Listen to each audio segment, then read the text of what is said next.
Okay. Good evening, everybody. This is the regularly scheduled meeting of the Somerville Planning Board. It is 6:04 p.m. on June 20th, 2024. I am Mike Capuano. I'm the chairman of the Planning Board. With me tonight is our Vice Chair, Amelia Aboff, our Clerk, Jahan Habib, and members Michael McNeely and Debbie Howard Easton. We have a number of items on our agenda tonight. But pursuant to Chapter 2 of the Acts of 2023, this meeting of the Planning Board will be conducted via remote participation. The video recording of the proceedings will be available on the city's website or by emailing planning@somervillema.gov. This meeting is being recorded. So for the purpose of the agenda this evening, we have a few meeting minutes that we'll have to address. We have a number of items that have requested, or one request for a continuance, and then we've got a number of cases that have already been opened and will be heard. So to begin, I'm going to take up the May 16th, 2024 draft minutes. Has everyone had a chance to review the draft meeting minutes of May 16th? Does anybody have any comments, questions, or suggestions on potential revisions of those draft minutes? Okay. Seeing none, the chair moves to adopt the draft minutes of the May 16th meeting as the final minutes of the planning board, seconded by Amelia. Stephen, can you please call the roll? This is Steve Carey in the planning division. Debbie Howard Easton. Aye. Michael McNeely. Aye. Jahan Habib. Aye. Amelia Aboff. Aye. And Michael Capuano. Aye. We have unanimous approval for meeting minutes. Next is May 23rd, 2024. Has anybody got any changes or suggested revisions or concerns about the draft meeting minutes for May 23rd? Yes, Amelia. Thank you, Mr. Chair. May I request that we strike the freestanding line at the end of the first page regarding the lead rating system that was applicable? I think that was just a point of clarification, that it was whatever the rating system was that was otherwise referenced in the ordinance. So I think that's more confusing than clarifying as written, please. I'm fine to make that clarifying revision. Anybody else have any comments? Seeing none, the chair moves to approve the draft meeting minutes as revised by Amelia, seconded by Amelia. Please call the roll, Stephen. This is Steve Carey. Debbie Howard Easton. Aye. Michael McNeely. Aye. Jahan Habib. Aye. Amelia Aboff. Aye. And Michael Capuano. Aye. Okay. Next up is 290 Revolution Drive. This applicant has requested to continue their hearing to the July 18th meeting of the planning board. Chair so moves to continue that agenda item, seconded by Amelia. Please have a roll call. This is Steve Carey. Deborah Howard Easton. Aye. Michael McNeely. Aye. Jahan Habib. Aye. Amelia Aboff. Aye. And Michael Capuano. Aye. That agenda item is continued. Okay, now we get to pick up the meat of our agenda. I would like to have the applicants for 0 Kensington Avenue please be recognized and unmuted and have a screen share or whatever else they need. And Mr. be able. Yep. I'm sorry. Before this applicant begins, may I just make a disclosure that I'm working with Attorney Baird on another matter, but I don't believe it represents a conflict of interest in any way here. Okay, thank you. This is Steve Carey in the planning division. I see Darren Baird has his hand raised. Darren, I'm going to promote you to panelist. I also see Ryan Souls has his hand raised. I'm going to also promote you to panelist.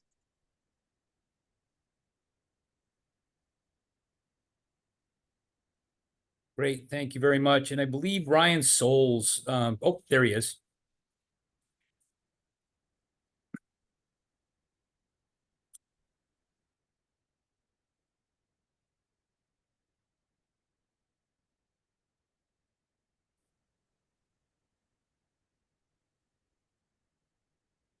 And is it possible to get, good evening, Mr. Chair and members of the board. Is it possible to get the screen share enabled so I could share a brief presentation we have, and I mean brief? Sure thing. Yes, please, Thank you. and welcome. Can everybody see? Is that visible for members of the board? Yes, sir. Okay.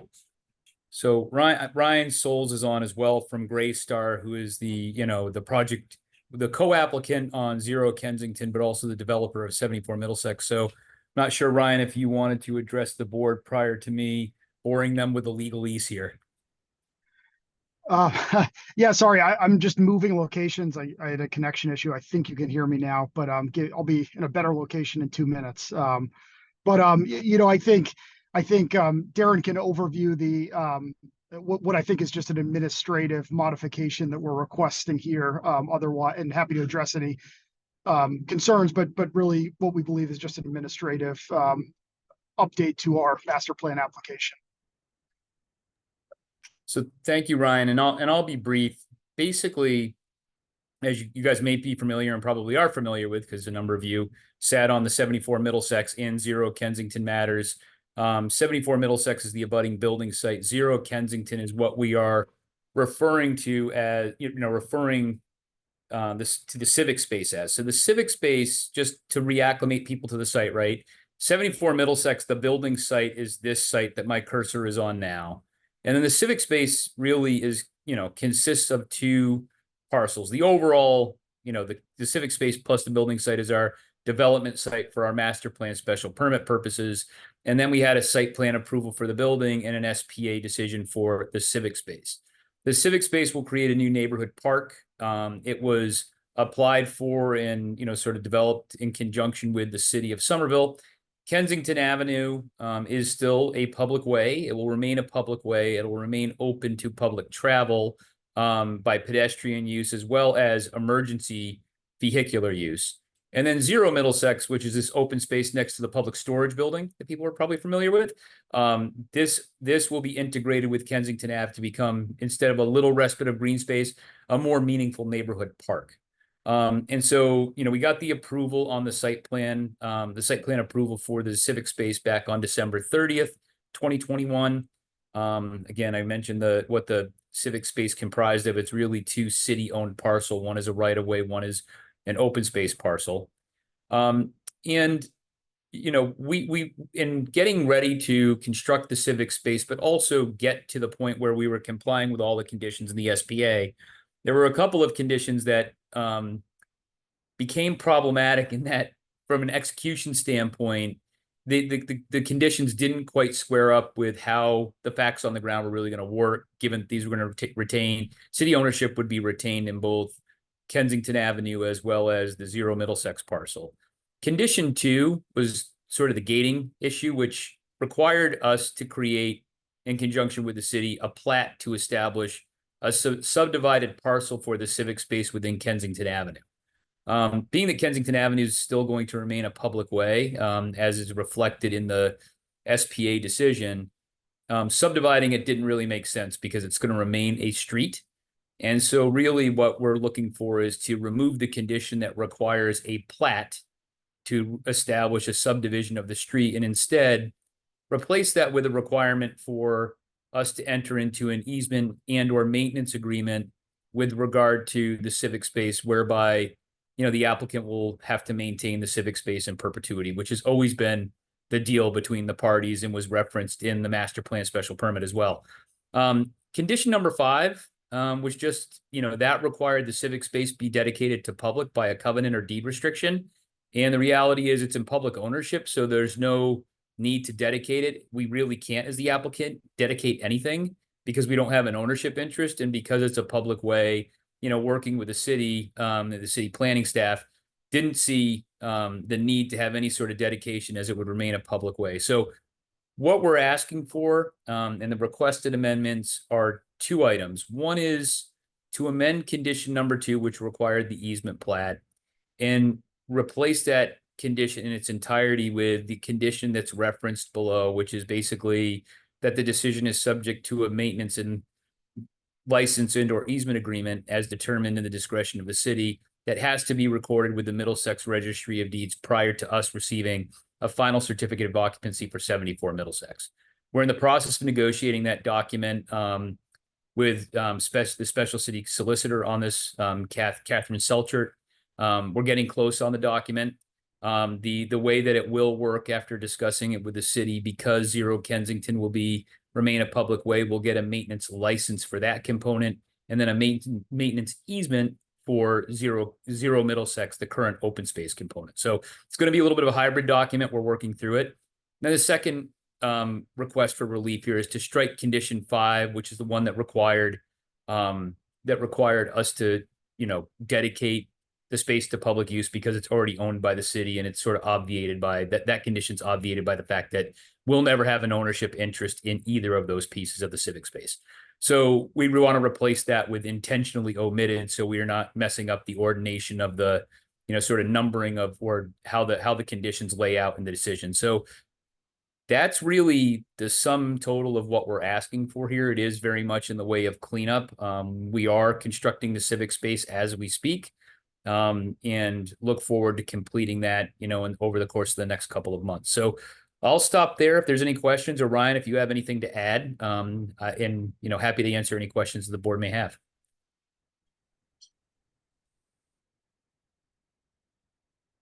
Thank you very much. I will reserve my comments until my fellow colleagues have had a chance to go, but because this is a public hearing, I will need to take public testimony if there's anybody that wants to provide any on this application. So what I'd like to do right now is, before I open it up to planning board discussion, I'd like to invite anyone in the public audience who would like to speak in support of this application to please raise your hand, exercise the little raised hand button, and I'll call on you in the order in which I see you.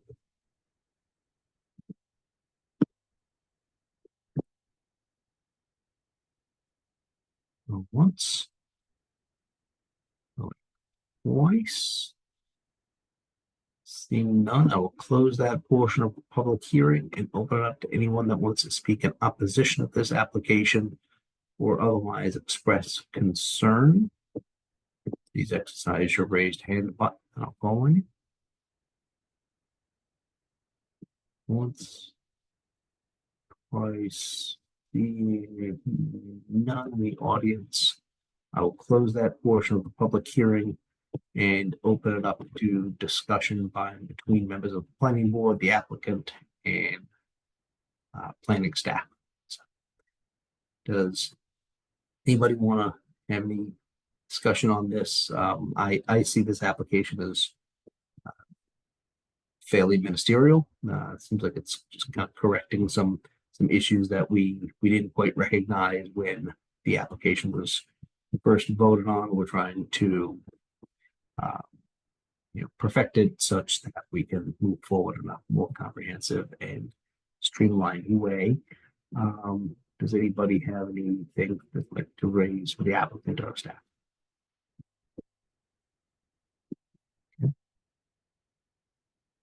Well, seeing none, following public testimony, review of the submitted materials, and deliberation of required considerations and findings outlined by the zoning ordinance, I move to approve with the conditions laid out in the staff memorandum, the major amendment to the previously issued site plan approval, plan and zoning 21-023, for a civic space in the Assembly Square mixed use district with the conditions as described in the staff memo dated June 12, 2024. Seconded by Amelia. Steve, may I please have a roll call? This is Steve Carey. Debbie Howard Easton. Aye. Michael McNeely. Aye. Jahan Habib. Aye. Amelia Aboff. Aye. And Michael Capuano. All right. Congratulations. Good luck. Great. Thank you again for your time this evening, and we look forward to, bringing the civic space online shortly. For sure. Thank you. Thank you.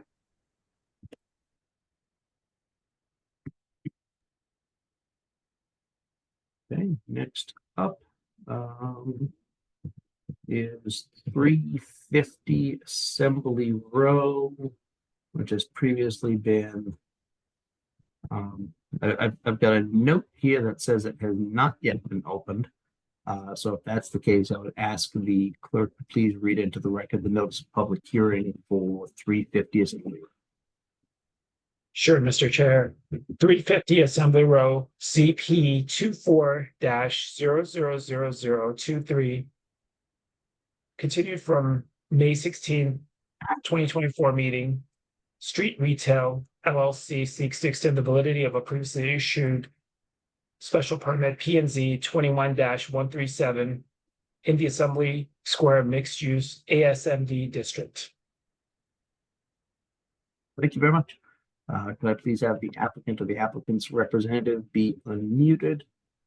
And if anybody wants to make a presentation on this request, they can do so. It's a request for an extension. So this is Steve Carey in the planning division. I am promoting Sarah Rogers and Matt Snell to panelists. And then I understand that Sarah Rogers is also called in because she was having some audio issues. So Sarah, I'm going to unmute your phone line now. You'll just need to unmute on your end.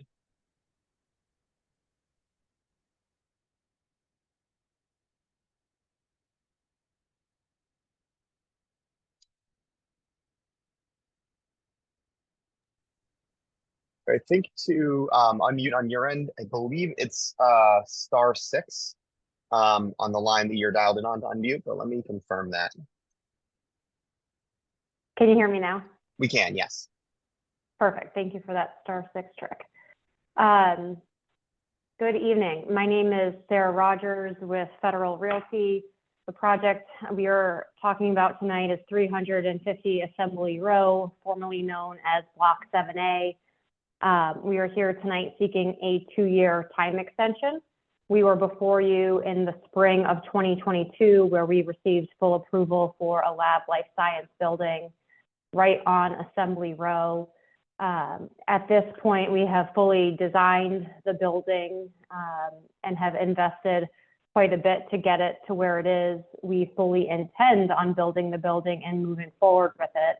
Unfortunately, as the planning board is well aware, there have been significant headwinds advancing new development between construction costs, interest rates, to name a few.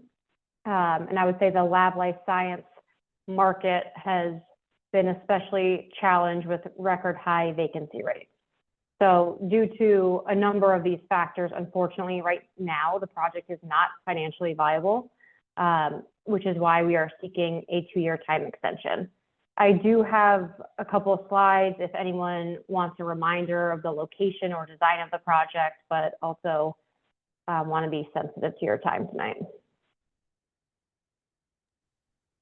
Sarah, can I ask you a question? Usually when I've seen, or when this board has seen requests for extensions, it's been for 1 year and you're asking for 2.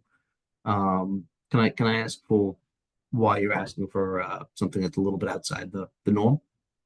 More than given the usual 1? Sure. I don't know, Matt, if you're on and able. Sure, I can jump in, Sarah.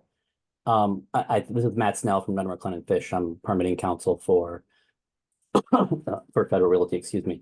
The zoning allows a 2-year extension, and so that's what the request is the difference. Previously, past iterations of the zoning only allowed a 1-year extension. So that's the difference. We asked for what what it says, I guess. Sure. That's totally fine. I appreciate the clarification on your end. Okay. Does anybody have any comments or questions of the applicant or of staff before I open up the public testimony? Okay. Seeing none, I presume, Sarah, that's all on your end. That is. Again, unless anyone wants me to share slides that show the location and design of the building in case that's helpful. No, that's fine. Okay. Okay, so what I'd like to do now is open up this hearing for public testimony for anybody who would like to speak in support of the application. Please exercise the raised hand button, and I'll call on you in the order of which I see you. Too many folks, in the attendees, and I think many of them probably related to other projects, but at the same time, taking this scroll. Going once, going twice. Seeing none, I will close that portion of the public hearing, and I will open up to anybody that wants to speak in opposition of the application or otherwise express concern. Please raise your hand. Once, twice.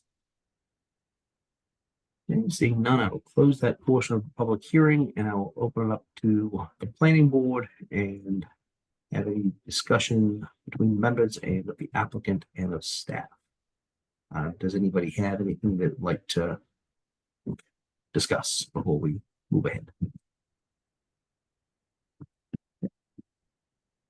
Seeing none, following public testimony, review of the submitted materials, and deliberation of the required considerations and findings outlined by the zoning ordinance, I move to approve of the conditions laid out in the staff memorandum, the request to extend the validity of the previously issued special permit, planning and zoning 21-137 for a period of 2 years, with the conditions as described for application ZP 24-00023. Seconded by Amelia. Stephen, can you please call the roll? This is Steve Carey. Debbie Howard Easton, Aye. Michael McNeely, Aye. Jahan Habib, Aye. Amelia Aba, Aye. and Michael Capilano. Congratulations and good luck. Thank you very much. Thank you. With that applicant close up.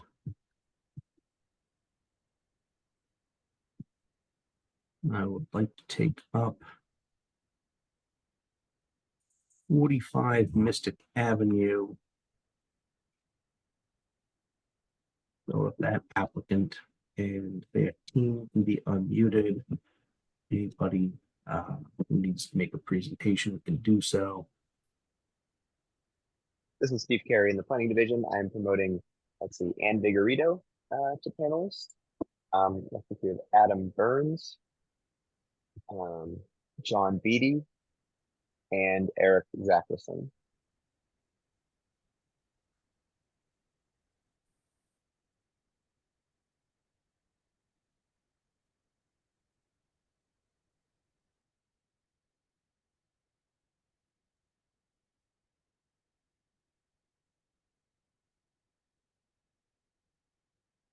Hello?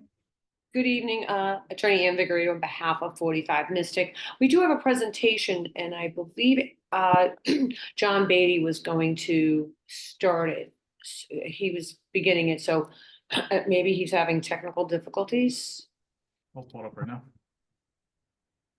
now. John, do you want to begin? Yes. Right. Just a second.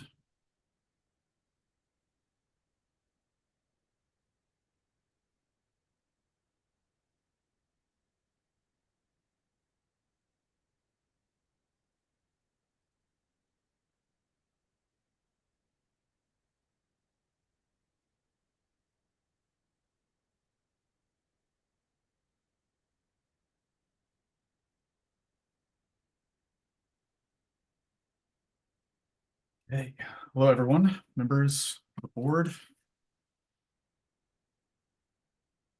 Sorry, everybody. Can everybody hear me? I'm sorry. Yeah. Thank you all for having us this evening. My name is John Beatty, VP of Development here at Boston Pinnacle Properties, and I'm joined by Adam Burns, President of Boston Pinnacle, and our architect Eric Zackerson of Contact Workshop. And lastly, our zoning attorney, Ann Vigorito. My plan is to just introduce the project, remind everybody of what we're here for, some of the changes to our proposal, and then I'll pass it along to Eric, who will then present the plans, and I'll pass it along to Ann, who will wrap it up with some closing remarks. As a reminder, To the board and to those listening in, we are here today seeking approval for a master plan special permit for an incubator laboratory building located at 45 Mystic Avenue in Assembly Point of Assembly Row. Just a couple things about the building. Will feature a ground floor gallery and artisan studio in line with the Assembly Point microdistrict vision, as well as a loading garage with an internal turnaround area. And lastly, it will feature a LEED Platinum certifiable designation, which is one of the highest levels of building sustainability. The revised proposal will be about 51,862 square feet with a building height of 105 feet and will contain 7 stories with an FAR of 6.0. For context, we last presented to the planning board about 8 months ago in October of 2023. Based on some of the feedback that we received, Chair Capuano encouraged us to work with planning and zoning further to come up with a proposal that staff would be more comfortable with, and that would allow this proposal to then become a voting item at the planning board. Over the past 8 months, we had many conversations with planning staff and ended up coming up with and executing on a plan that would ultimately make our building a better fit for Assembly Point and Assembly Row in general. The main goal of that plan being to lower the height of the building from 10 stories to 7. One of the zoning requirements for Assembly Square mixed use district master plan special permit is to include 25% of your parcel as civic space. Together with staff, it was decided that pursuing a hardship variance to remove the civic space from our proposal would ultimately be the best path forward, because it was concluded that having a pocket park and a public space next to a heavily trafficked Mystic Avenue and Interstate 93 was inappropriate and deemed unsafe, both for building residents and public use. The removal of the civic space would then allow us to utilize more of our parcel, thereby increasing our building footprint and allowing us to lower the height of the building again from 10 stories to 7 stories and be a better fit for the micro district that is Assembly Point. Fortunately, we went to the ZBA, the Zoning Board of Appeal, on June 5th, and we were granted our hardship variance for the removal of our civic space, and we'll replace that civic space with a payment in lieu. So with this change and with the granting of our hardship variance, we feel that our building is now a better fit for Assembly Point in the vision of this Assembly Square mixed use district in general. Again, we are proud to include the gallery and the artisan space on the ground floor, as that is one of the main pillars of the Assembly Square micro district vision. Further, I thought it would be wise to refresh the planning board and any members of the public the inspiration and the vision for this project initially. So we were partnered with a company called Boston Lab Services, and the inception of this project happened back in 2021, where we had a conversation with the president of Boston Lab Services, and he was explaining to us the lack of inventory for incubator lab space and the exorbitant rents that small biotech and pharmaceutical startups were seeing in this area. And we thought it would be a fantastic idea to create more space for these startup companies to foster growth in Somerville, and specifically create an innovation hub in Assembly Point. Thank you all for your time, and we look forward to your feedback, and I'll pass it along to Eric to show just the plan updates and a little bit of site context. Thank you, John. This site context drawing is meant to kind of remind people where the site is. So here we are right along Mystic Avenue, Interstate 93 across the street, the red square in the center here. Next slide, please. So an aerial again to help place the building. site is currently about half of the site is a one-story concrete block structure, and the other half of the site is, as you can see here, yes, the surface parking lot. So it would be everything, yes, this brick building. There's currently 2 curb cuts. And this is, yeah, there's 2 curb cuts, one to the surface lot and one to the building itself. Next slide.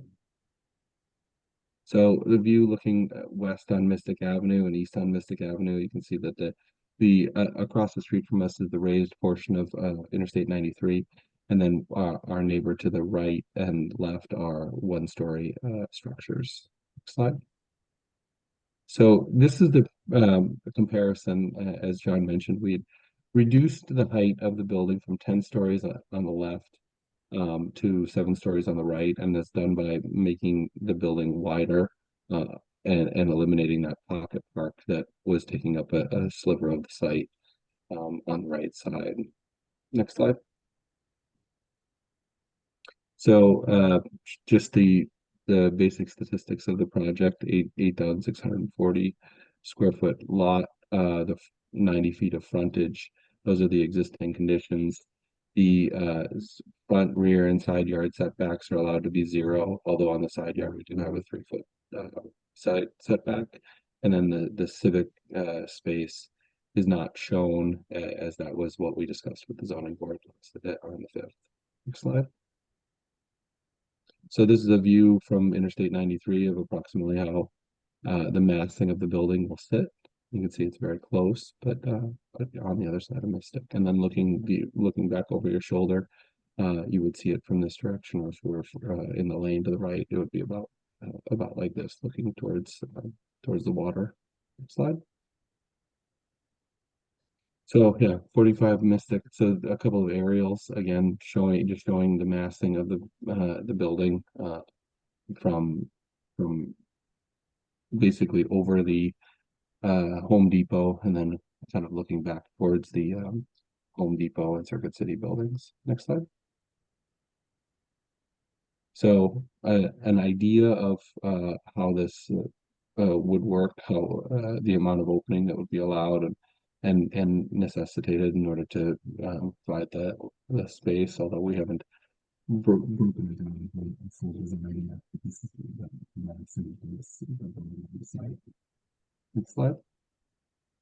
And we're going to kind of go around it so you can see what it would be on 4 sides. Yeah, next slide. And then, yeah, very high up over Mystic Avenue, looking down on it to see the kind of the mass on site.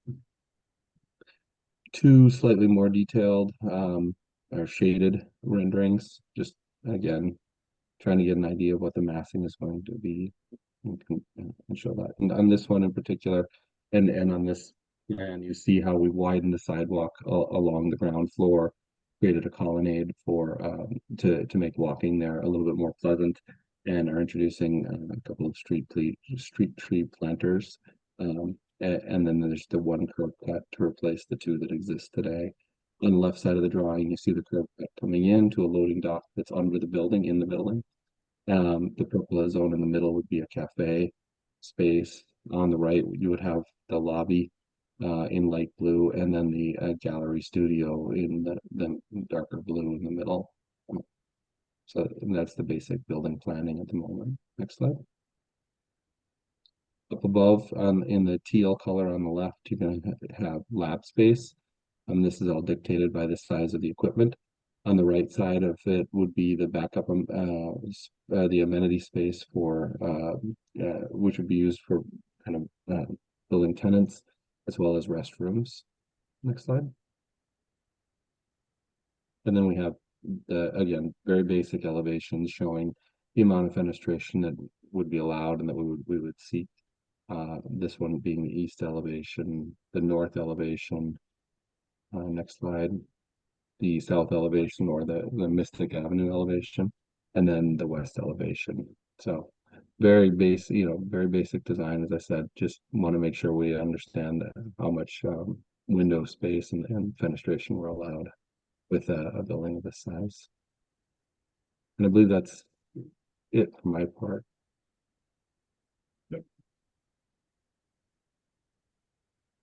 And do you have anything to say? Yes. Hi, Attorney Ann Vigorito once again. So I'm just going to summarize what, has been changed since, we were last here 8 months ago. Back on June 5th, the hardship variance was granted by the Zoning Board of Appeals. So the civic space requirement will not be necessary for this project. As Eric, our architect, had discussed, the building height has been reduced from 10 to 7 stories. The building footprint increased to cover a larger percentage of the parcel. The building gross square feet increased by 1,862 square feet.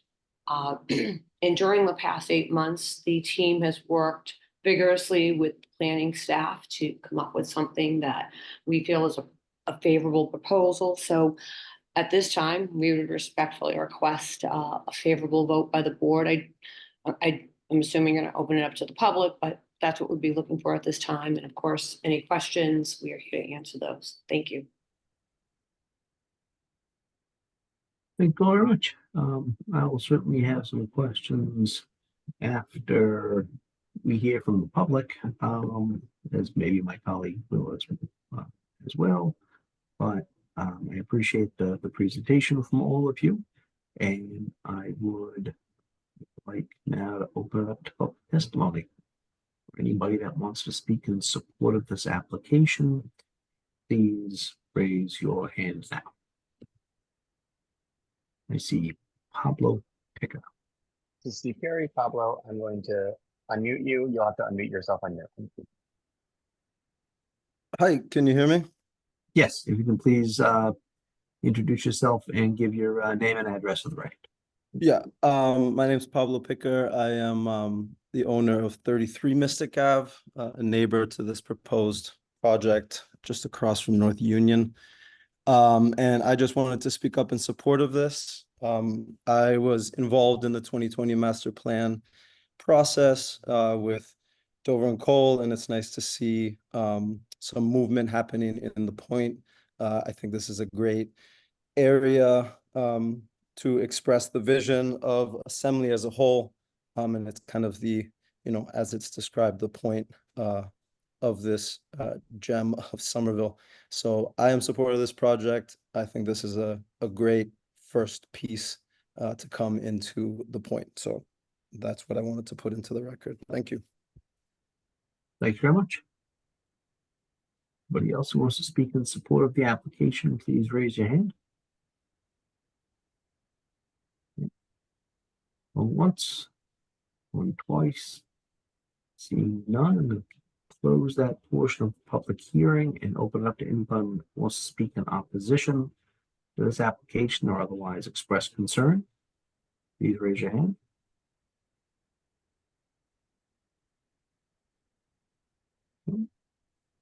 Oh, what? Oh, I see Tori. Continue. Sorry, if I unmute you on our end, you'll just unmute on your end. Hi, everybody. My name is Tori Antonino. I'm at 65 Boston Street.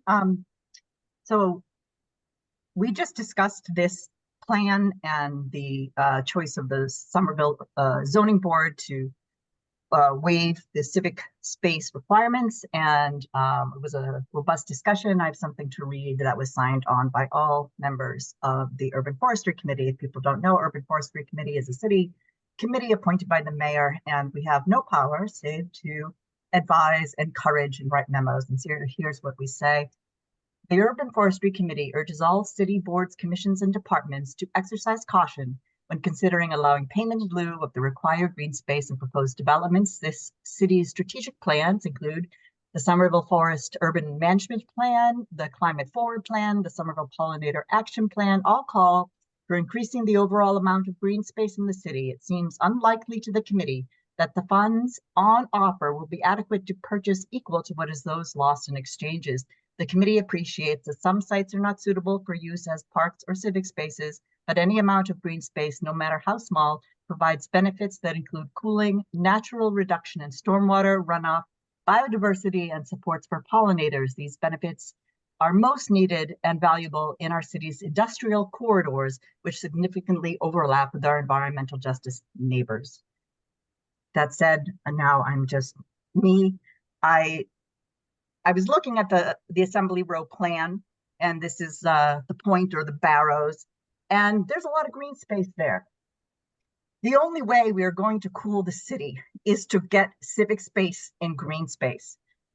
This was not your decision to exempt the applicant from civic space, but it could potentially start a trend of people along highways saying, oh no, it's not safe. No, it isn't safe. But a large swath of our developable land is right near the highway. In fact, we have a park going in at 0 Kensington. We are running out of space. When there is an opportunity to oblige a developer to build civic space and green space, we are not at luxury or to say no.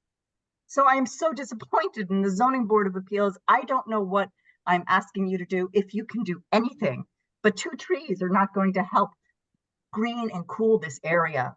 And I'm so sad to have read what I read in the Cambridge Day, and I thought I didn't need to be at that meeting, but I was wrong. So please, have them do a small park, a park of just trees, a pollinator corridor, anything. I really plead with you here, and I'll have some more things to say in writing. But according to our Assembly Row Point plan, there is green space, and do the best with what you can to have this applicant commit to some sort of green space on their property. Thanks. And also, I don't see the green roof. That's a law now. Thank you. Anybody else that wants to speak in opposition or express concern to this application? Okay. Seeing 1, 2, 3, seeing none, I will close that portion of the public hearing and open it up to discussion by the planning board. So Emily, I think you're around. I think you may be the staff liaison and the case planner on this. Is that correct? Chair Capuano, this is Emily Hutchings, PPZ Senior Planner. That's correct. Okay. So one of the things, so this my first question is actually to you. One of the things that the applicant represented when they made their presentation was a reflection of the concern that I had, and I think it was shared by some of my colleagues, that the earlier iteration of this application did not have a recommendation from staff for conditional approval, which is generally what we see if this is something that the planning staff, the administration through the planning staff believes is something that's appropriate for the zoning. We instructed the applicant to go back and have a discussion with planning staff a number of months ago. The applicant has represented that they've done so, and they made the presentation based on those meetings this evening. I note that I don't recall seeing a recommendation from staff on the most recent memorandum as it relates to this application. Is that, did I miss that? Chair Capuano, through you, no, we've not provided a recommendation on this application. Okay. Could I ask you if there's a reason why the staff going against what its usual practice is in recommending, conditional approval, why the staff elected not to make that recommendation in this case, based on the meetings that I'm sure you've had with the applicant over the period of time since we've last seen them? Chair Capuano, through you, yes, we recognize that this application is compliant with zoning, and that the applicant has worked hard to get to a point where they are more consistent with the Assembly Square plan, but we have some reservations that this simply may not meet all of the considerations and findings based on the current draft Assembly Square plan and the goals for the Assembly Point microdistrict. So we have simply said we don't have a recommendation. And if there are any questions about specific findings and considerations, we have provided some comments on those in our staff memos, and we're glad to answer questions, but we thought that this decision would be best coming from the planning board without a recommendation from staff. I appreciate that, because one of the requirements that we're supposed to, one of the conditions that we're supposed to evaluate as part of this application is the intent of the zoning district. And you mentioned the draft Assembly Square neighborhood plan. The intent of the Assembly Square mixed use district, according to our ordinance, is to implement the Assembly Square plan. Is that the neighborhood plan that you're referring to? Through you, Chair Capuano, yes, it is. Okay. Could you explain to the planning board what the what kind of where the plan is in its development, when it was begun, and what it's expecting out of this particular micro neighborhood that might be different from the existing zoning? Yeah, so the Assembly Square neighborhood plan update is a years-long process that's nearly complete.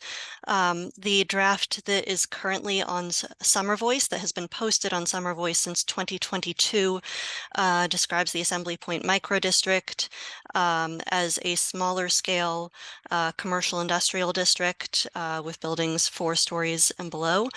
There have been some updates to the draft neighborhood plan. I'm not sure if those updates have been complete, but I don't think anything is changing about the goals and the broader design intent for the Assembly Point microdistrict. So is it fair to say that when we're looking at the conditions that we're required to evaluate for this application, that we have to look at what the intent of the Assembly Square neighborhood plan will be, even if it hasn't been adopted yet? I think that's reasonable based on where the plan is, how long it's been around, and how close it is to completion. Okay. Okay, I understand, based on what you described, the Assembly Square neighborhood plan to anticipate this particular micro district to look like and function is somewhat in contravention to the size and scale and use of this particular application. So I appreciate that insight, Emily. Thank you. Right now, those questions that I have for you, my question for the applicant and the applicant's team, to the extent that they can, is how many times have you had an opportunity to speak with staff on the expectations of this micro district since the last time that we saw you? And is there a reason that you haven't moved your application to be in compliance with where the neighborhood plan will go? Because this is something that's been in the works. Is something that I recall from pre-pandemic, I believe. I think we had a nice presentation at the Somerville High School auditorium a number of years ago, where I recall this being a smaller scale micro district. So this is not something that's new. This isn't something that shouldn't be anticipated. I'm kind of curious as to why we're still in a place after a number of months since the last time we saw you that we're not in a place where the staff can make a recommendation for conditional approval for this application. This is still pretty concerning to me now. I don't recall how many months ago we saw you, but it was quite a ways. And the Assembly Square neighborhood plan isn't new. It hasn't been adopted, but it is something that has been in the works, and it was something that should have been contemplated by you and your team when you were looking at this this parcel for development, in my opinion. So I'm kind of curious as to how you would classify the interactions that you've had with staff over the period of months that that you've been absent from the board, and why we're not in alignment here after a year or so.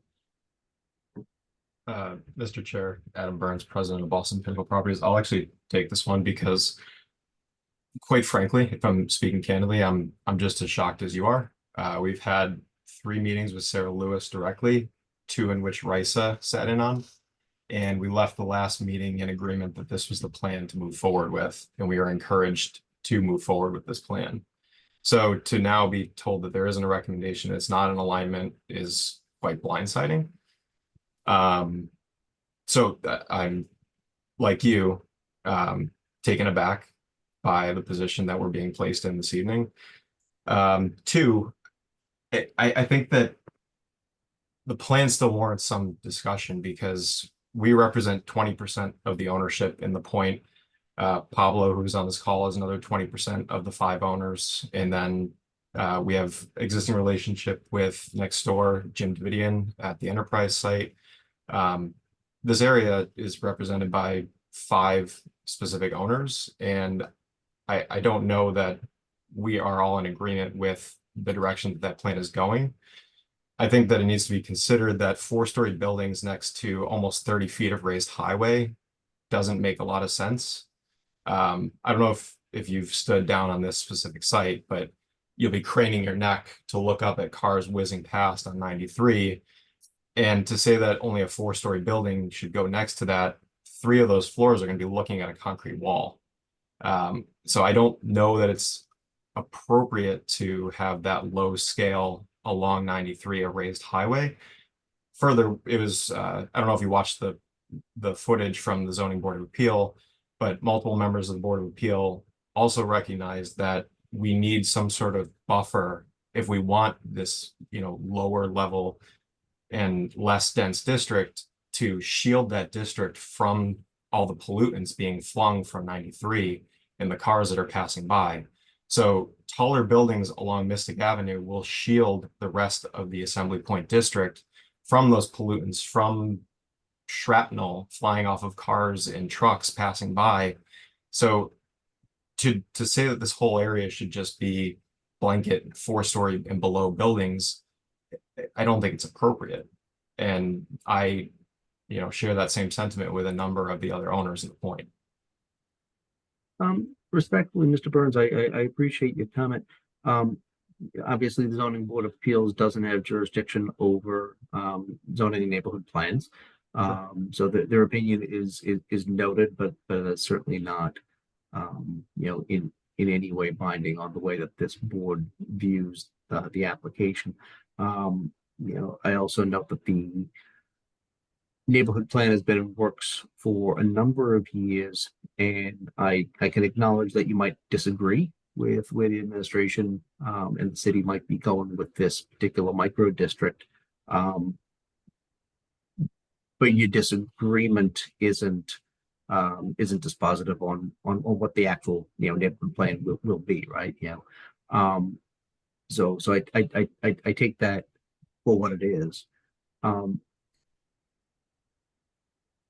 I will tell you that as one member, I'm certainly not ready to vote on an application where, based on what you just said, you had a meeting with Sarah Lewis and with our dearly departed Risa, dearly departed for the city of Boston, not from this good earth, where a representation might have been interpreted by you to be one thing and the staff memorandum says another. I need some alignment here. I need to figure out why there is still a division between what the staff memorandum says, because I can't imagine the staff memorandum would have been approved and gone out, whatever the internal approval process for staff memoranda are, that wasn't in alignment with the direction of the Director of Planning and Zoning, particularly for a site as prominent as this. So I can't see myself moving forward this application in its current state based on all those factors.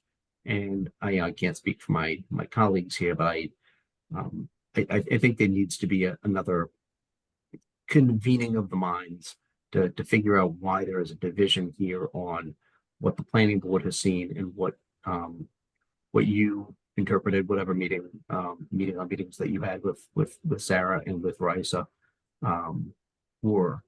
Because until and unless I get a recommendation that's something that I can work with, particularly one where it doesn't fit in with what the Assembly Square proposed neighborhood district is going to be. A neighborhood plan, rather, is I don't feel comfortable moving forward on this application in a positive fashion. And I don't want to be in a place where I vote in opposition to this application. If I can possibly help it, I would much rather vote in support of an application that I can feel comfortable supporting, that's got the support of staff and the administration as well in where we want this application and this parcel and this micro neighborhood to be. So that's kind of my position on this at this time. But I would love to open it up to other members of the planning board if they've got other, more specific questions and comments, or more broad questions and comments, or not. Yeah, Amelia. Thank you, Mr. Chair.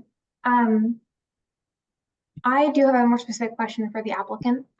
Based on my recent experience of life science and medical buildings, we're seeing that under the new building code requirements, as well as to meet LEED Platinum, which you've indicated is your certifiable target here, that's taking about 20% of gross FAR in mechanical space. And I was wondering if you could tell me where in the building you're planning for that to be. I see that the plans we've received are labeled schematics, and I see about 1/10 of what I think is probably required for mechanical space indicated on those plans. I'm sure part of it, the plan is for the penthouse, but the amount of mechanical space I think you might need is larger than the footprint of the building. So is that a double height penthouse, or could you talk me through it, please? Eric, you might be able to take some of this, but I'll comment first if that's okay. That's fine. So it has not been fully planned where these things are going to be, but also I think what you're referencing is a very different type of lab space than what this building is going to represent. So this isn't a heavy life sciences or a heavy like chemical using facility. These, and I wish Boston Lab Services was here again to explain it, but these businesses are just using bench space to do small scale experimentation. They don't have the same mechanical and the same chemical needs as a much larger pharmaceutical or biotechnical company. But Eric, I don't know if you want to comment on where in the building specifically you have for mechanical space. I know it's a little bit early for that in master plan. I know that will come in to our site plan review. Thank you. We do have a full basement that we would be using for a lot of the mechanical, and as you noted, there's a penthouse which would be almost not 3/4 of a floor.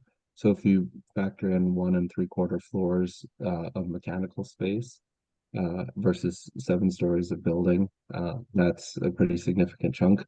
And then there's going to be mechanical rooms on every floor, kind of supporting some of that also. So there is an idea of enough space as we've reviewed with our lab planning organization, but we have not designed the mechanical systems yet.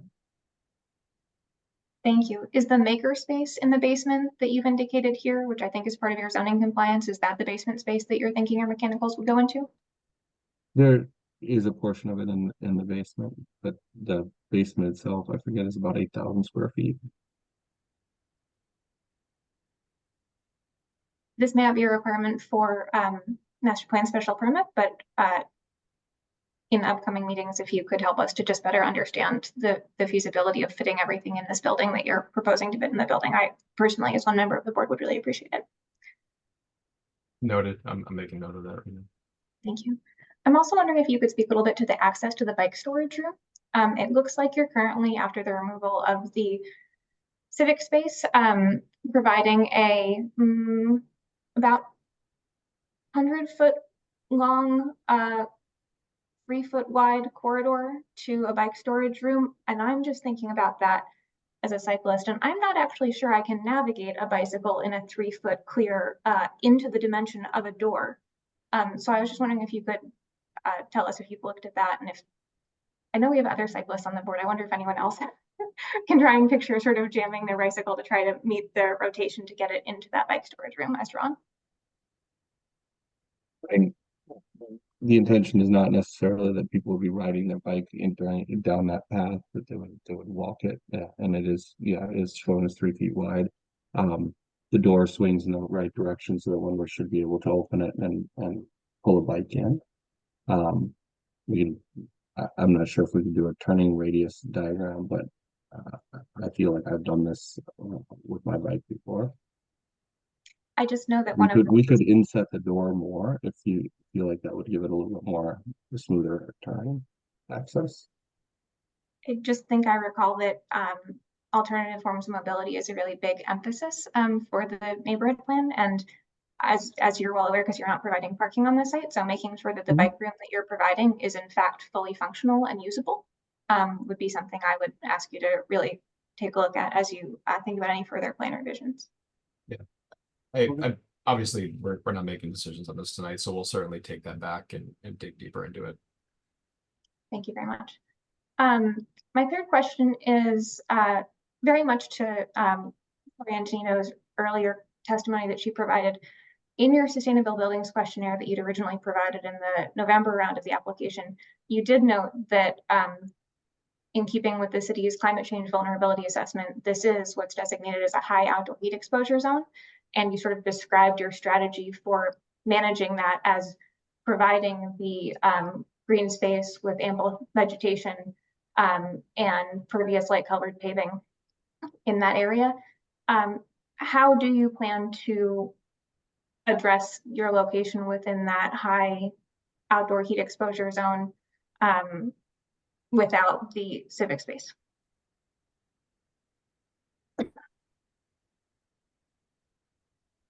We would still be using the light colored pervious pavers wherever we can, wherever we have, which is kind of the perimeter of the site, and the roof of the building would be a white EPDM or TPO product to help mitigate the urban heat island effect. Underneath the full, possibly double height mechanicals that'll be on the full rooftop? There will be pieces of equipment up there, but they will be, most of them will be open to the sky. So the surface of the roof of the building, which would be exposed wherever these are on raised platforms, would be light in color, and the piece of equipment are generally light in color as well.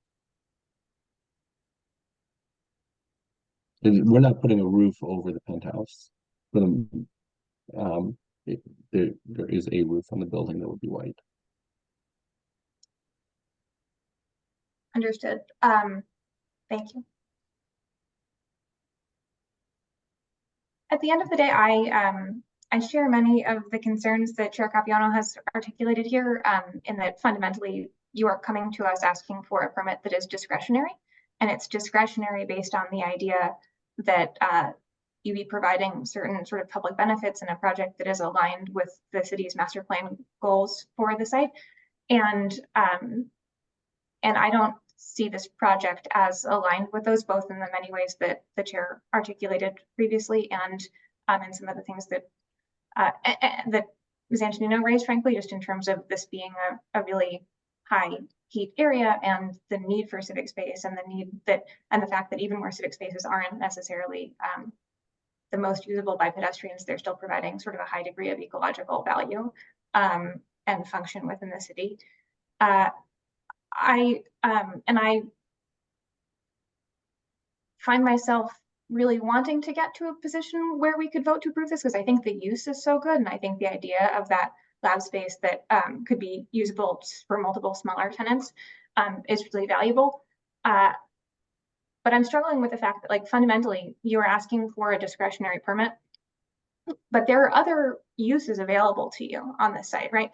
Like, it's only once you cross the 50,000 square foot threshold here that you are kicked into the master plan special permit process.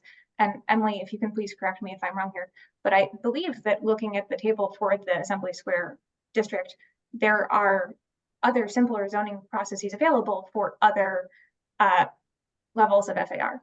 So it is sort of your own volition to pursue this larger development that we are here in this environment where you are in need of a discretionary permit. Whereas if you just didn't want to develop a plan that was aligned with the goals of the area, that there are other uses available to you in theory for this parcel. So I'm struggling with that because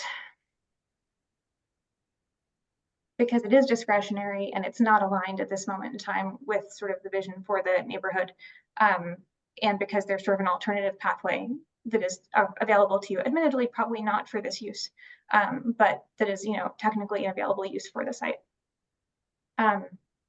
I'll also say, just for the benefit of my colleagues on the board, while it is not our jurisdiction, and while I think it's a conflict of interest to, you know, for anyone on this board to do something like file an appeal, obviously, I do not think that this hardship variance is valid, and I personally am having a really hard time wrapping my head around that as well. There's a very specific definition for sort of what constitutes a hardship and when a variance can be issued, and you know, I don't think the ZBA was exercising their best judgment here in issuing such a permit for this. The size of the site is not something that is one of the conditions under which someone can seek a hardship, especially not when it's the size of the site in relation to its immediate context, where a bunch of the other parcels are also similar sizes. Furthermore, not being able to fit what you want for a discretionary permitting process onto a site without an exemption from the requirements for a discretionary process doesn't seem to me like a basis for a hardship. It's sad that you can't then do what you want, but it doesn't mean you can't do a dozen other things with the site. So I realize that's sort of not part of the operative conversation here, but it makes it harder in my mind to imagine voting on a discretionary permit where a major public benefit that is normally given as part of that has been carved away by our colleagues on the ZBA. May I comment on that? I just want to put into the record that I agree with you. There are other opportunities to develop lower density on this parcel, but those require other discretionary relief. So 50,000 square feet and above is master plan special permit, and that is the zoning compliant path for this parcel. The other columns in which you're referring to in the ASMD would require alternate relief, which would also be discretionary. I believe that the other uses would require site plan approval, which is a much narrower and not discretionary approval process to the best of my knowledge, but I'm sure Emily or the chair may be able to correct me on that if I'm mistaken.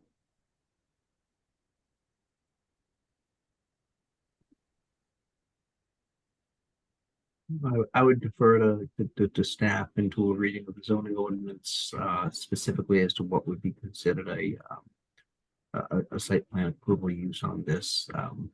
It's clearly not, yes. Chair Capuano. I'm sorry. No, please. Sorry, through you, Emily Hutchings, planning staff. I'm not prepared to speak on everything that might be permitted and the pathways that those things might be permitted this evening, but I do know that there are alternative ways to approach development. Some might require relief. Again, I'm not prepared to speak to each pathway, but there are other pathways that could be followed.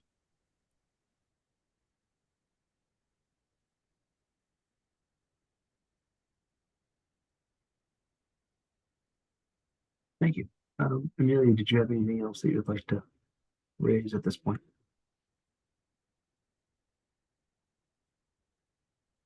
I don't think so. I think everything else I had to say has been captured by others. Thank you so much. Okay. Thank you. Does anybody else have any comments or questions or discussion points that they'd like to raise? Okay. So I don't think we're at a point where it makes sense to take a vote on this application based on the concerns of both me and Amelia. Based on the number of votes that you need, as well as the concerns that may or may not be shared by members of this board by way of a vote. So what strongly request, unless my colleagues feel differently, is that you do go back to staff, that we have some sort of an alignment on where the administration and staff are on this application and where you are, because clearly something got lost in translation, between whenever that last meeting that you had with Sarah and Risa, who's not been with us for now, at least over a month, and today. So I want to make sure that we know what we're talking about and we know what we're voting on, and we know what the position of our experts in our office of OSBCD have a framework on what should be here. There's always a possibility that the board disagrees with the recommendation of staff, and that has happened. It doesn't happen very often, but where I hear that the staff is not aligned, or at least in this memo that I aligned with you, where it doesn't seem like this fits within what the administration's anticipation for this micro district to be, and with the concerns that were raised by both me and Amelia for this very particular application, I think it makes sense for everybody to, I wouldn't say go back to the drawing board. I don't think that's an appropriate way to put it, but at least go back for another collaborative session and see if we can get on the same page here, so we can have a recommendation that I would feel comfortable voting on, because I don't feel comfortable voting on this. Yeah, Mr. Chair, that's loud and clear. I think that was clear going into this, and we will absolutely do so. I appreciate that. And I do look forward to seeing you again, and I hope what's before us at that time is something that this board is in a position to be supportive of, because obviously this is a site that that begs for a good project, and I think you guys can get there. It's just a matter of getting there. Mr. Chair, for just timeline, should we continue this to the next meeting of the planning board, or whatever recommendation you might make? To be frank, Attorney Vigorito, I have no idea how long it's going to take you all. So if you want to wait till 2 weeks, if you think this is something that you can do in 2 weeks, or I guess a week and a half when the notice issues have to come out, then that's fine. If you want to just continue it with the anticipation that it's going to be continued again, that's also fine. I believe you have a break here coming up in July. Is that correct? The next meeting that we've got is, I want to say July 18th. We've got a special meeting on July 9th, but that's not with you. I think it's July 18th, so I think we have about a month. So why don't we say respectfully we'd like to continue to the July 18th meeting, and we'll see how much ground we can cover by then. That's fine by me. Okay. Thank you, Chairman. Of course. Anybody else on the board have any comments or questions for this applicant before I move to continue it? Seeing none, I'm going to move to continue this agenda item to the meeting on July 18th, second by Amelia. Stephen, can you please call the roll? Steve Carey, Debbie Howard Easton, Aye. Michael McNeely, Aye. Jahan Habib, Amelia Abach, Aye. and Michael Capuano. Aye. Thank you all very much, and we'll see you in a few weeks, I hope, and if not, sometime thereafter. Thank you. Stay cool. Members of the planning board. Thank you. Thank you.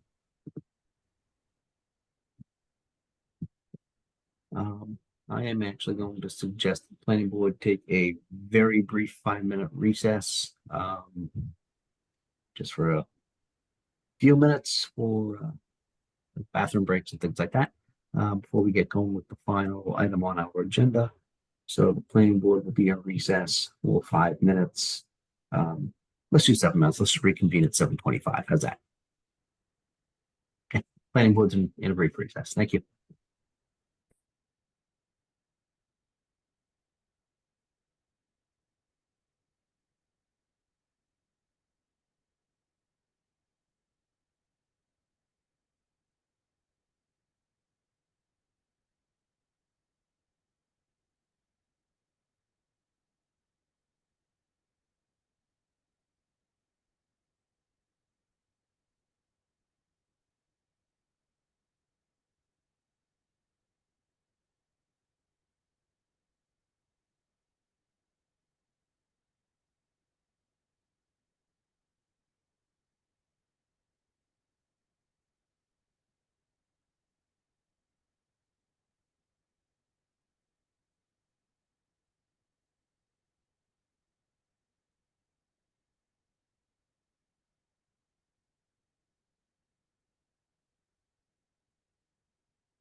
Okay. Stephen, are you there? I am. Okay. At 7:26, the planning board is back in session after a very brief recess. Last item on our agenda is 17 to 27 Holland Street. This application has previously been opened. It has been heard. Public testimony was presented. The written comment period has come and gone. And now it is up for discussion by and between members of the planning board, the applicant, and of staff. Now, if we could please have the applicant and the applicant's team be unmuted and ready to present, or I guess not present, it's already presented, but to discuss. Good evening, Mr. Chair, members of the board. Sorry to interrupt. Tom Miller from McDermott, Quilty, Miller and Hanley on behalf of Green Soul tonight. Will unfortunately can't make it. He is a busy guy who is much in demand, so he got dragged somewhere else and you're stuck with a lawyer. I'm in good company. Well, I appreciate that. We'll see if you feel the same way in a little bit. I will just, if possible, I'll just share the screen I can kind of show address some of the issues that the board brought up at our last meeting. We can go forward from there. See if.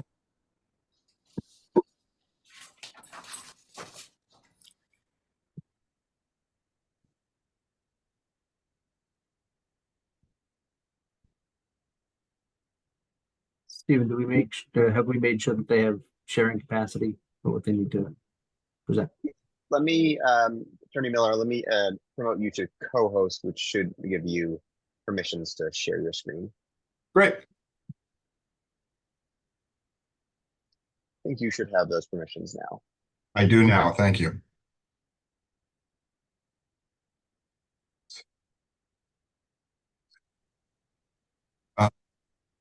So I will go through this quickly. It is a lot of it is stuff you have already seen, but it is one full packet. So here, as you guys already met Green Soul, you understand a little bit about who we are, where we're proposing the radius, or the locus.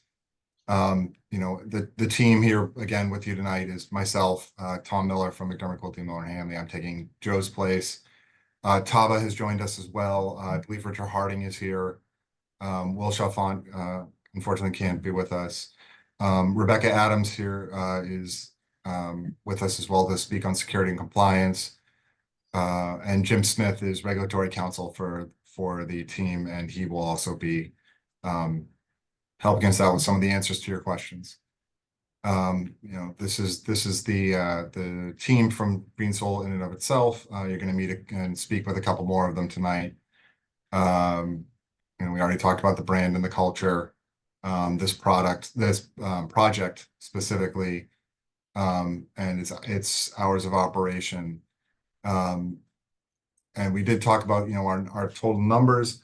One of the things you asked about previously was employment. Green Soul's goal is to hire a diverse and local workforce. The plan is to reach out to the community to create a pipeline of training and employment for those in this area who have been disadvantaged by the previous culture of enforcement of regulations and laws on marijuana possession and other typical crimes, things like that, and create that pipeline for training and employment for those people and other members of the community into the cannabis industry. We can talk in more detail. Tava or Richard can talk in more detail about that if the board would like. We've already talked about the space and what we're going for here. You also had more questions on security.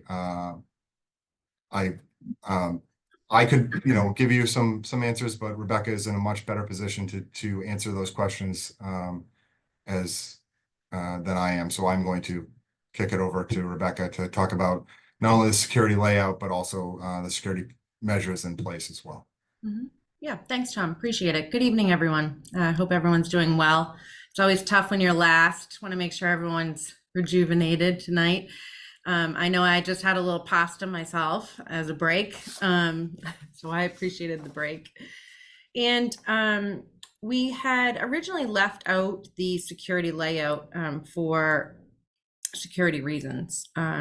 We did develop a preliminary security plan, and that's what you see before you tonight. We will be adding, I can tell you right now, additional cameras on the interior and probably exterior through the inspection process with the Cannabis Control Commission.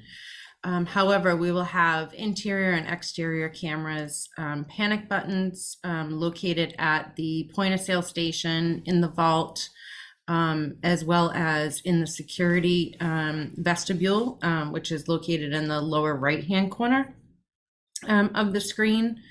We will, excuse me, also have motion sensors as well as access control,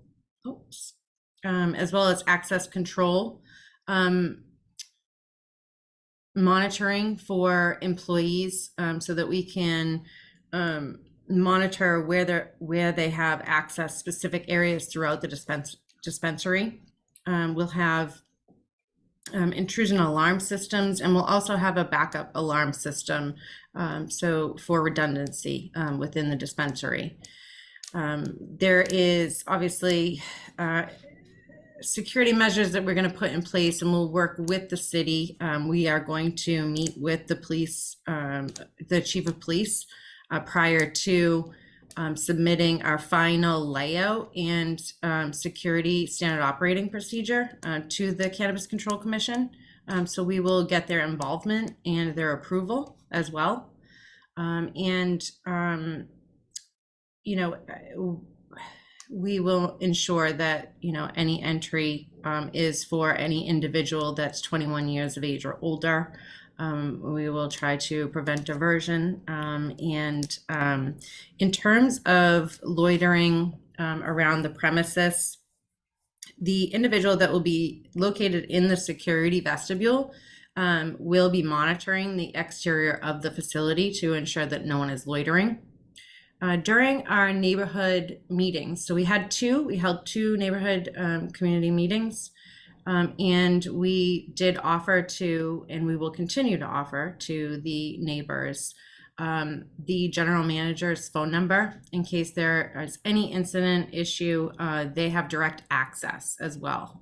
We really strive to be good neighbors. We want to make sure that the site is always secure, and that includes not only our employees, but also neighbors as well. And last but not least, littering outside of the facility. I know that was a concern, and rightly so. We spoke with Taba and the other staff members of the dispensary, and we have decided that we can have the individual that's located in the security booth transition and do a walk around the facility. So they will walk down Holland Street to the intersection of Winter and Holland to check for litter and debris. Excuse me. They will clean up any litter and debris. They'll document the time that they notice the debris and the litter. So we will try and maintain some type of log so that we can to monitor the situation, because I know it was a concern. And then they will turn around and make sure that they're present around the premises. And again, you know, any neighbors that have any concerns or issues, we will make sure that we address them as well. Thanks, Tom. Back to you.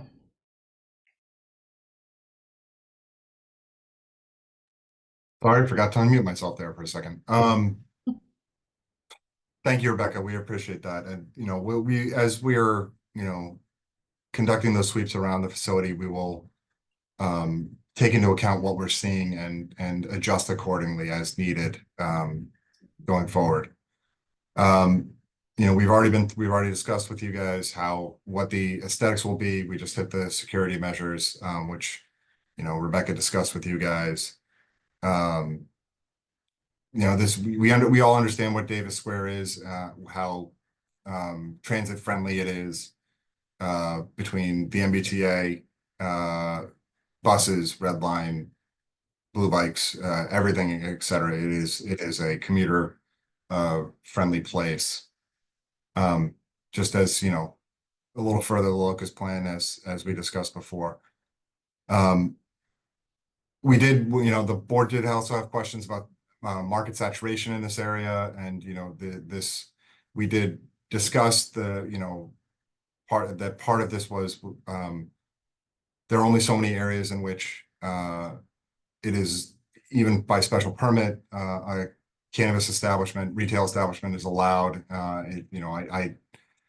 I'm a lawyer, I'm not great at math. I can't tell you the percentage of overall area in Somerville that is zoned to allow this type of use, but it is commercial areas, which is, a significantly lower portion, lower percentage of the overall area in Somerville this is allowed. So groupings will occur. We are an economic empowerment applicant, which has been given greater leeway in approvals by the city. But one of the people who can talk more about this is Jim Smith, who's the regulatory counsel for the applicant, and he can discuss more about this, our position in Davis Square and as an economic empowerment applicant in greater detail. Jim? Thanks, Tom. As Tom said, this is an economic empowerment applicant. Recently, the statute has been changed. November of 2022, the legislature actually mandated that communities promote and encourage the full participation in the industry by people from communities disproportionately impacted. I will say Somerville has done an excellent job. I do a lot of cannabis law around the Commonwealth. Somerville is well ahead of the curve. No question about that. But the statute and now the regulations also have further encouraged communities like Somerville to permit Taba Moses and folks like Taba who want to get into the business. That has become a statutory mandate. And again, you've done a good job. But Taba has been at this for a number of years. And unfortunately, this industry is challenging to get a store opened. And good folks have to spend literally hundreds of thousands of dollars to get as far as Taba has gotten in this instance. So it's been a tough industry. And you're wise to think about the marketing. But the folks have, it's a $1.9 billion in sales. Last year, including medical, will probably hit $2 billion this year. There's a lot of commerce in this industry, and there are a lot of success stories. But the point that Tom wants me to make, and I will make again, is that there is a state statute that does mandate that we give extra emphasis to social equity candidates. And in this case, we've got a pretty good one in Taba Moses. And I think that's my mission, Tom, is to cite the statute, cite the regulations, and also really mention that Somerville is ahead of the curve. You have done a good job historically here. Thank you, Jim. And one other thing I do want to mention is, you did bring up last time some of the other dispensaries in this area, and Taba mentioned it, but of the other, I believe 3 approved and 1 pending, or 4 total. 2 of them are multi-state or international brands. They're big companies with a large footprint, and as we said, Green Soul is a local company. Taba is a local guy, as he likes to say, from the port, and he down in Cambridge, and this is a group of people who know this area and are trying to grow their business in Somerville, and it's not just another stop on their chain of opening stores. So just one additional thought on that. We talked about traffic and mitigation as well last time. One thing that did come up was the loading zones. We did address that. We revised the TAP after the last hearing to address those comments, and we resubmitted that to show both the loading zone at the end of Winter Street as well as the one on Holland Street. We resubmitted that to the city and are going forward from there. I believe I saw Richard Harding in here. He is the president of the Green Soul Foundation, which really talks about, which really is the community facing part of this group. And I could try and talk about it, but Richard is much, much more adept at doing so. So I'll let him do it. So I'll turn this over to Richard at this point.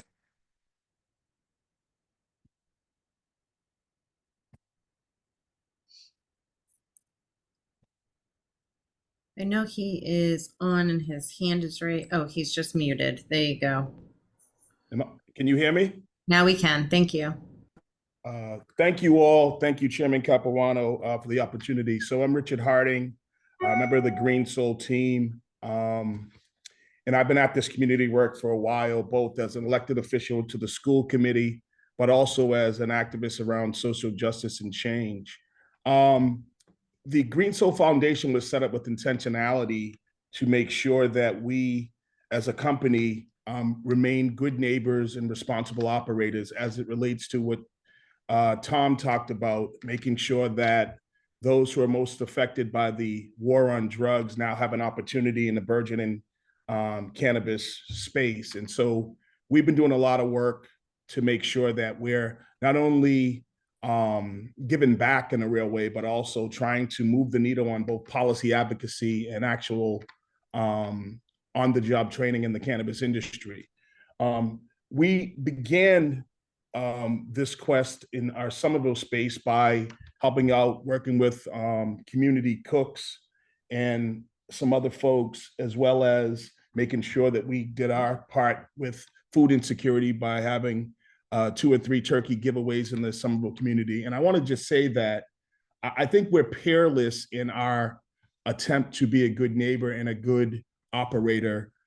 We've been doing these things from a charitable space without having any of our stores open. So we don't have the massive resources that other folks have. We're just doing this because this is the way we were brought up as we come into the space. The main things that we're looking to do is to create an avenue through our training program at the Green Soul Foundation to make sure that we can help people who want to be in the industry, whether that is being a bud tender, a manager, or even someone who is an operator that's looking for technical assistance. The lessons that we've learned thus far, even though we're not open, have been invaluable. And due to COVID and other reasons, as people have mentioned, this has been a really, really tough business. So our program, which is to be set up like kind of a on-the-job workforce training program, would have a different curriculum that would help people to understand the cannabis industry, both from the legal perspective, the laws that are ever changing, as well as the technical aspect of it and how to be an operator. We have access, and we have met with over the past 4 or 5 years with some of the top operators in California.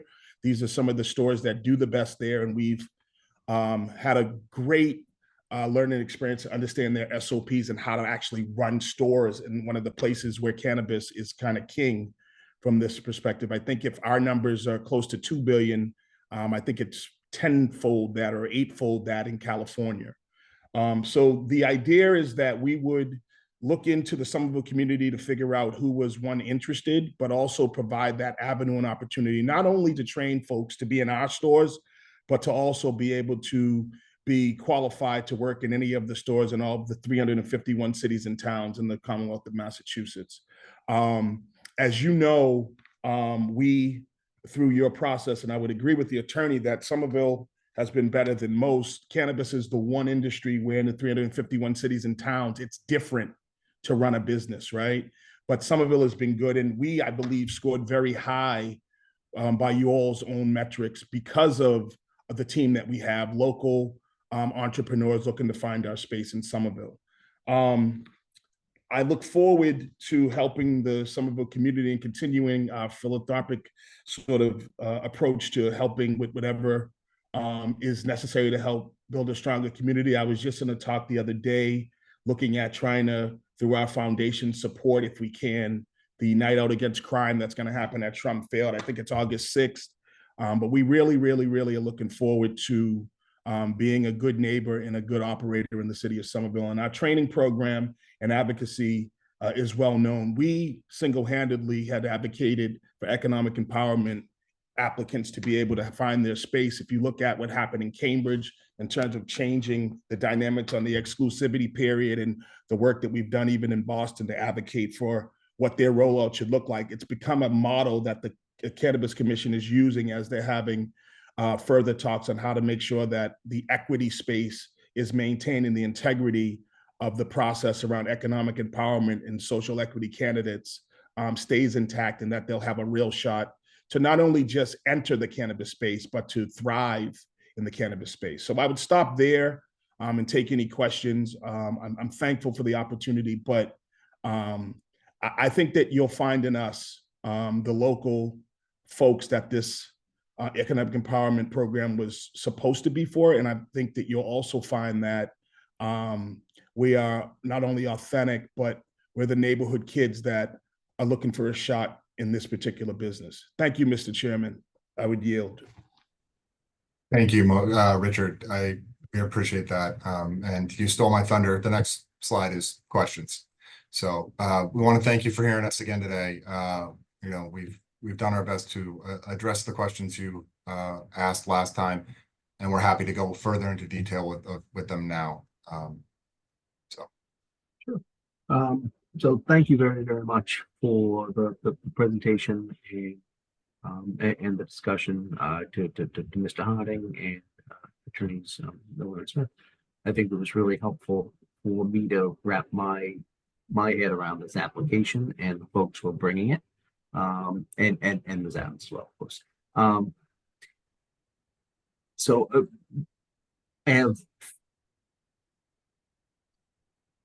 I will have a question for the team in a moment, but I've first got a question for staff, Emily. So I know that you and I had previously discussed some of my concern about the concentration of the same use within the Davis Square commercial zone, of being a number of cannabis related uses that the planning board has permitted over the last several years, as well as being a vape shop down the street. And you had indicated to me that the city was going to be kind of reviewing the saturation of similar uses in different areas, and some of them. I wonder if you might be able to talk to the rest of the board a little bit about that and inform me as well. Chair Capuano, through you, Emily Hutchings, Senior Planner with Planning, Preservation, and Zoning Division. So yes, the city does currently have a moratorium on additional host agreements for cannabis retailers in place until May of 2025. This is to allow for a saturation study to evaluate whether the city can hold additional retailers and support that number. We have done this because we recognize we've signed, I believe, 14 host agreements, and 13 of those are likely to be cannabis retail stores. 6, if not 7 of those are currently open. The vast majority of them are equity applicants, including this applicant, Green Soul Organics, right now. And as part of this review, we want to make sure that we're supporting our existing host community agreement recipients. We want to give them a chance to open these businesses, to have an opportunity to open and thrive.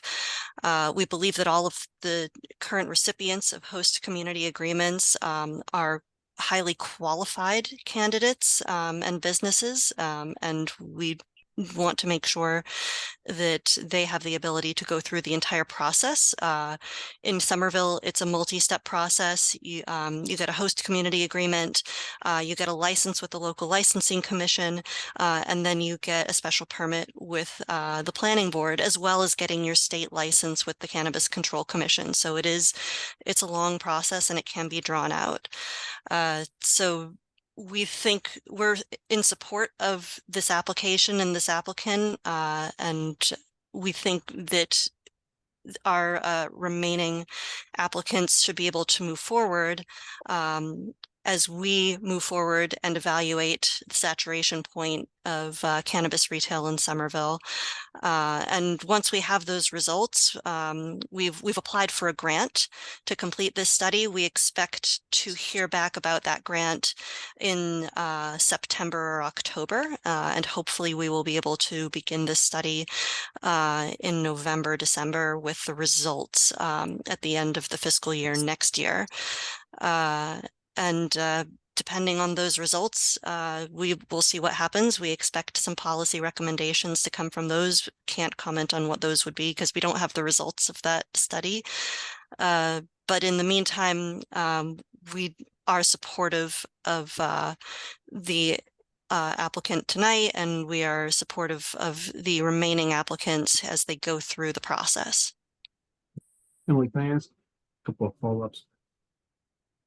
On the moratorium that you described, when did that come into play? When is that effective? That this applicant is clearly not, subject to that moratorium. They came in before it was imposed.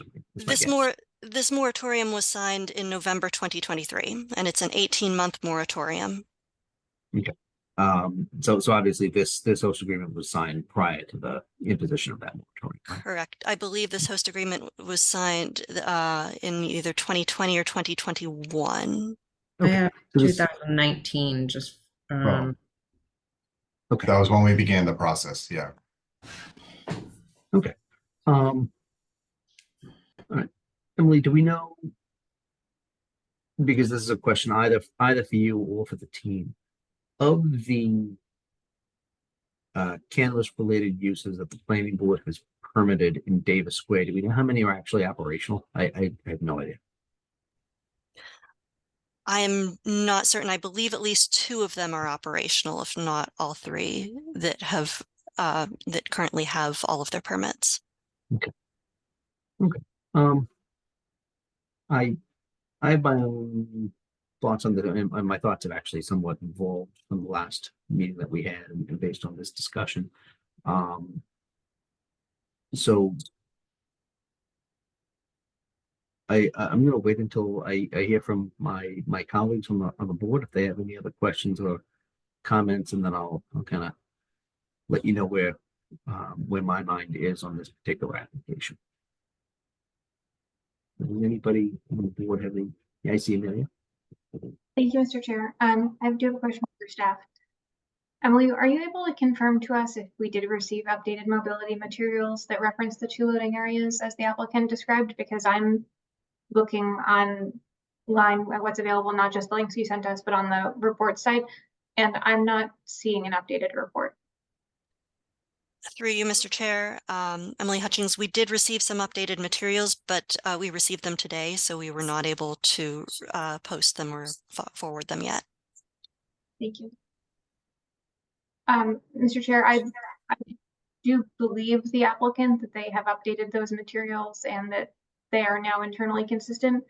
I would feel more comfortable after having had the opportunity to review those, but if others are inclined to take a vote tonight, I guess I would ask if we could add that as a condition to specifically require staff review for consistency. And I'm happy to provide some more specific language around that. I think that if we take a vote tonight, that's certainly something that can be incorporated into a condition as the internal consistency of the documentation. Anybody else want to see Michael's hand? Thank you, Mr. Chair. So since this last meeting, I've gone back and forth on this several times because I am very worried about any particular use, saturating any one particular neighborhood that we have. It's kind of the same attitude you take toward, a forest or a farm, right? You don't want to have too much concentration of a single crop or a plant, or you run the risk of, damaging the entire ecosystem if there's something that, kind of disrupts that market or the way that plant can thrive. So I am a little bit worried about that happening here in Davis Square and potentially in a few other areas. But having said that, I've really been impressed with this applicant team in a very serious way. And so to be honest with you, although at some point in time I got a little bit hesitant, just in my own kind of thoughts and reflection, I think this team really has gone above and beyond, and for that reason, I think I generally would be supportive. I think I'd like to add the vice chair's suggestion as kind of a stipulation. I want to make sure that we do, tie up the loading scenarios. But other than that, I'm feeling pretty good about the application at this point. Yeah, Amelia. Thank you, Mr. Chair. I wonder, and I do think this was touched on briefly in the previous presentation, but so I think all of the concerns that are being raised about oversaturation and understanding that the city is on the brink of this, moratorium at the time that we're discussing this are very valid. And I share, broadly speaking, my colleagues' concerns. Looking at the list of adult use marijuana establishments and when the licenses were given, I'm noticing that this applicant was approved, I think, in round 2. We're now in round 11. So my stance personally is that it would feel unfair to withhold approval for this applicant, given that they are in fact one of the earlier applicants that was ever approved. But I'm also not recalling clearly how they are coming to us this late, given the approval that the sort of very early timeline of the approval. Can the applicant team or staff remind us sort of what has been happening in the intervening 4 years since obviously COVID was one of the things, but were there other holdups? Yeah, can you hear me?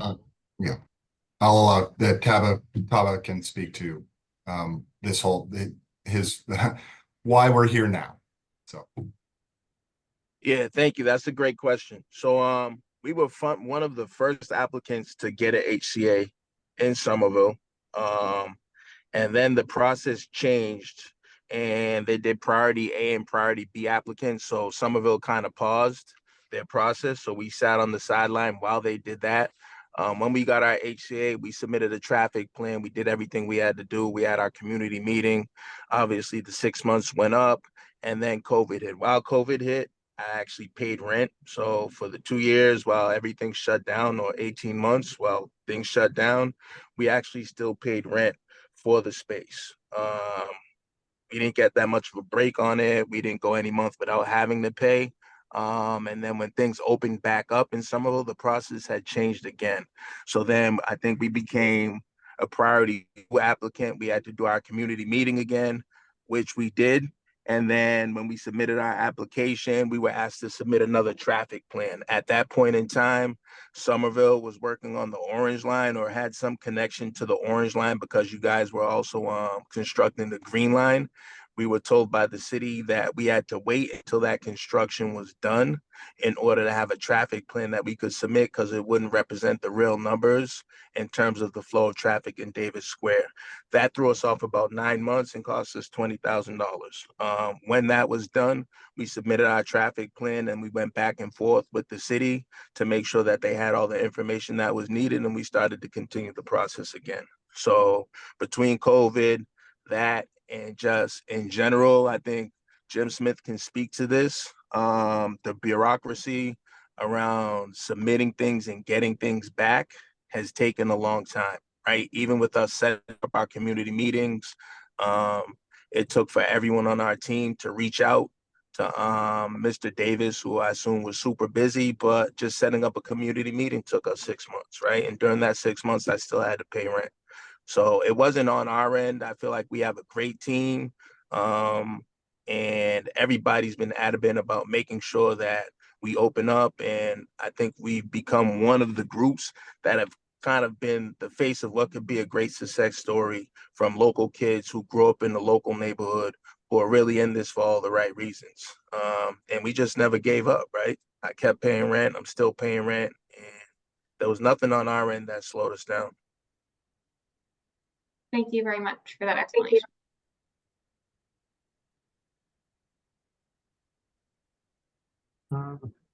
Anybody else? Debbie, John? Yeah, Debbie.